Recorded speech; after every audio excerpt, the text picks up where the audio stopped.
Hello and welcome to our next video blog. I thought it would be good to carry on talking to Andy Serkis about some of the fun and games we had during our first block of shooting. Andy?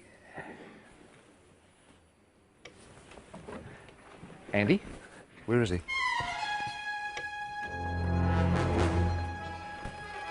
Andy? What is this place? This isn't Wellington. Where am I? Isn't this where James Bond crashed his Aston Martin in 1964?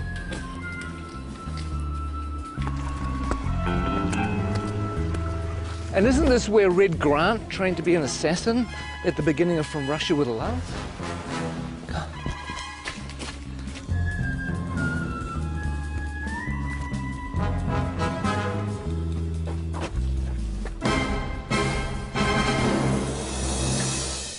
You know what? I think we should just run the blog anyway. So what we did is we asked cast and crew to tell us a few of their favourite memories from the first 3 or 4 months of shooting. So please enjoy that and I'll go figure out where I am.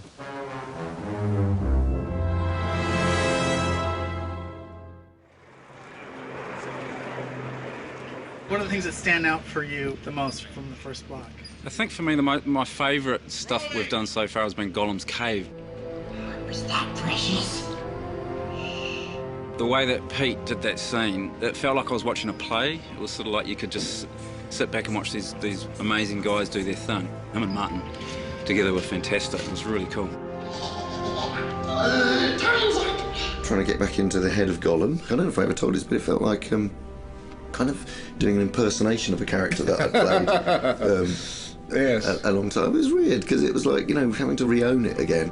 Yeah, it was pretty cool. It was a nice way of starting. I felt sorry for Martin because he was suddenly thrust into having to find the character of Bilbo and have to deal with you for a whole week, going at him the whole time. I mean, it must have been a bit intimidating. Splashes and splashes. That's a Mickey Mouse. Yeah. It's going to be a good movie. Check it out.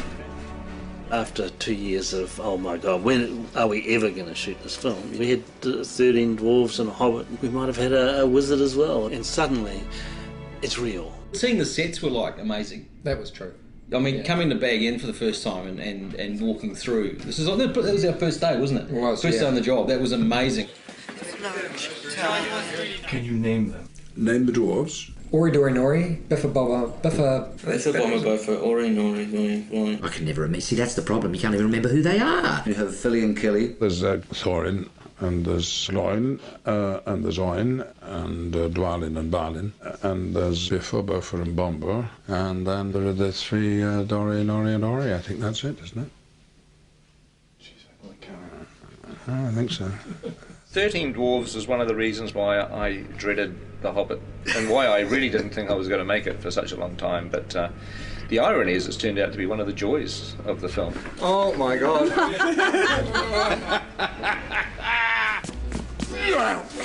What a challenge. I mean, 13 heroes, or 14 with Bilbo. They all have to be differentiated in a way that isn't necessary in the book, but if you keep seeing them, you want to know who they are and specifically and what their attitude is and why they're on this journey. We need to move now! Come on! Some of the best memories were getting the dwarves ready.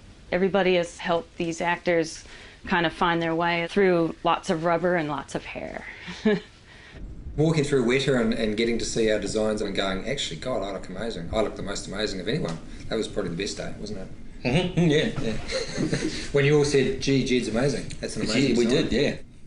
Some of them actually looked pretty bad before they got into the prosthetic. Some of them, in fact, for some of them, a prosthetic is making them look better, to tell you the truth, which says something. Mark Hadlow, for example, springs to mind. I have this lovely bit down here, and then this moustache that comes up here. I look stunning. Actually, look, I should be in centrefold. One of the things that quite early on we discovered was that Mark Hadlow likes to dress up in costumes, mainly sort of military type things.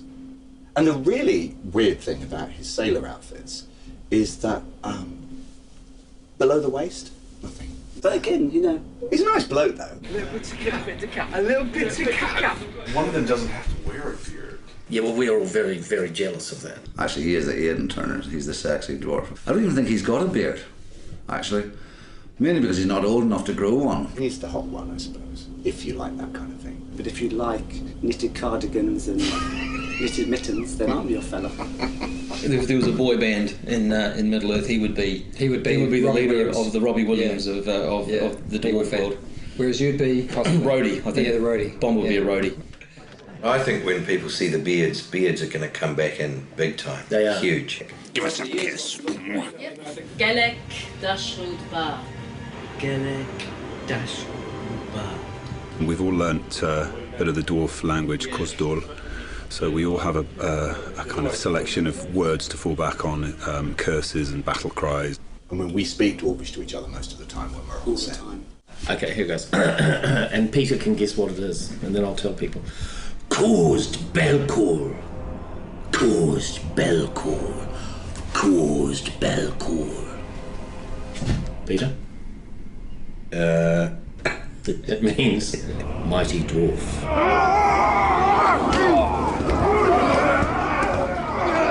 We had Troll Show. Well, you got to do all the fun stuff in Troll Show. Yeah, we did. I had to shoot dialogue and things, and he got to do all the good fighting troll stuff. That is the great thing about the dwarves is that even though there's this comic element to some of the characters, not all of them, but some of them, when they fight, they really fight. We started with 3 months of intense training. We did stunt fighting, we did horse riding. We did the gym 4 times a week. We did dwarf movement intensely. They were trying to get us to a point where they could actually kill us and bring us back from the dead, kill us, bring us back from the dead, all the CPR and stuff like that, because that's what it'll be like on set. They did it by breaking us down. Yeah. They did it by essentially reducing us to the absolute amoeba stage and then building us up again as dwarfs. We've come through it as better dwarfs, I feel. I do too. I know that William's discovered his inner dwarf. I have. Well, we all have, actually. It's a frightening thing, but this is the job that had to be done. If I could say key moments in Block 1, arriving in Rivendell and meeting Elrond and dining at his table, it really feels like you're stepping into Middle-earth. There are some who would not deem it wise. What do you mean? You're not the only guardian to stand watch over Middle-earth. I remember it now, but later on. I love working with Hugo and Kate back in Rivendell again. That was fantastic. Hello. Welcome. I still can't quite get over being on set with Ian as Gandalf and then, Kate Blanchett with Galadriel and Hugo with Elrond, and you just feel like you step back into a movie again. It's kind of weird. Is this a new one? This is different. Yeah, different one. High points really, I think, was getting Kate Blanchett with a long train. Beautiful. Kate, that's beautiful. Yeah, that is. They're all going to want one. Just don't ask me to walk anywhere. One of the things that I like is that we're getting a little bit of the music into the movie too, the songs. Tolkien wrote quite a few songs for The Hobbit. I got to sing a song. You want to hum a few bars for us now? Oh, it's a classic song. It's after sort of Cole Porter, Gershwin, that type of thing. There's an inn, there's a merry old inn beneath an old grey hill. He squeaked and soared and quickened the tune while the landlord shook your man in the moon. It's after 3, he said. I think it'd be great if Dwalin just yelled the whole thing. So the cat We'll swallow the tipsy cat. Is this the Metallica version? Who is this? That's the Metallica version. Well, I'll be singing at the Oscars is a different matter, but hopefully some people might sing it in the shower. Oh, excuse me. I think this is a Peter Jackson question. Which dwarf would you like to invite to dinner? Well, I wouldn't invite any of them except myself. I'm afraid that the table manners aren't of the best. But you get your fist when you do that! They would not want Biffa over for dinner. He would be like the bottom of the line.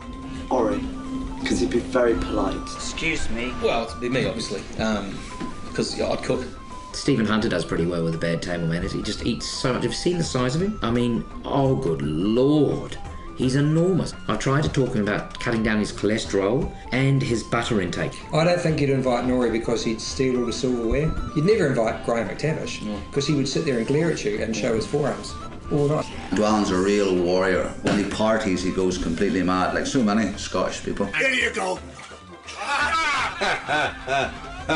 Well, the words kettle black calling pot come to mind. I don't think you'd invite any dwarf to dinner, actually. I wouldn't have them all together, though. Not 13, maybe a couple at a time. Special person to meet here, John Rhys Davies.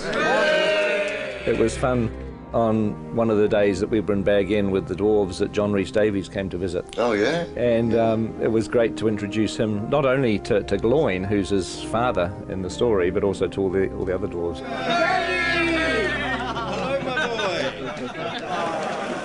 It's just like coming home to family.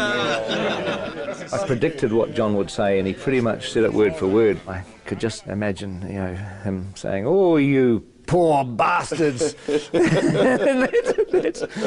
that's pretty much what he went on to say. You poor buggers.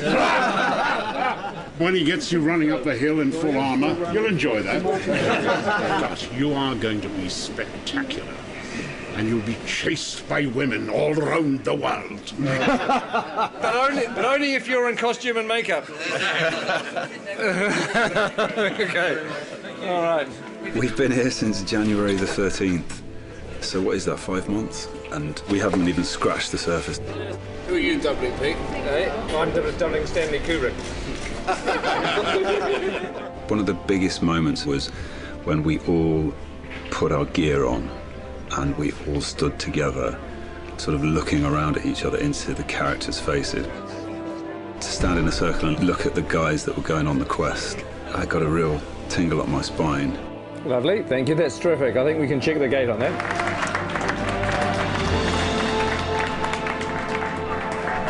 Thank you very much. Thank you, guys. Thanks, guys. Thanks very much.